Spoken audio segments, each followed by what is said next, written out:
నా పేరు మోహన్ కుమార్ ధర్మ, ఆల్ ఇండియా ఎరుకుల కుల సమితి జాతీయ అధ్యక్షుని. అయితే పిన్నికి సీనన్న మా ఎరుకుల కులస్తుల పట్ల ఆయనకి అపారమైన ప్రేమ, మా జాతిని అభివృద్ధి పరచాలని, మీ జాతి అంతరించిపోతుంది, మీ జాతికి మీరు సత్యం అందరూ కలిసి సంఘాన్ని ముందుకు తీసుకెళ్లాలని చెప్పి అనేకమైన సలహాలు ఇచ్చేవాళ్ళు, సూచనలు ఇచ్చేవాళ్ళు.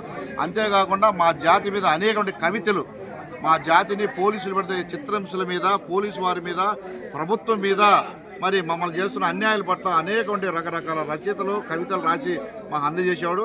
మాకు పెద్ద గుండెకాయ, మా పెద్ద దిక్కు. ఈ జిల్లాలో అనేక మంది ధైర్యశాలుగా తీర్చిదిద్దినటువంటి ఏకైక వ్యక్తి అన్న పిన్నికి సీనన్న.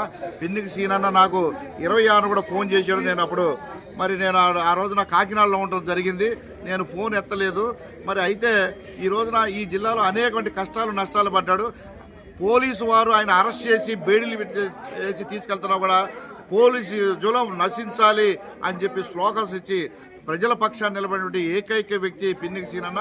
ఆయన ఆశయాలను ముందుకు తీసుకెళ్తామని, అదేవిధంగా ఆయన ఏదైతే కోరుకున్నాడో ఈ బడుగు బలహీన వర్గాలు పీడిత ప్రజల కోసం ఆయన ఆశయాలను మొత్తం కూడా మన అనగారు కులస్తులందరూ కూడా ముందుకు తీసుకెళ్తామని ఈ సందర్భంగా తెలియపరుస్తున్నాను.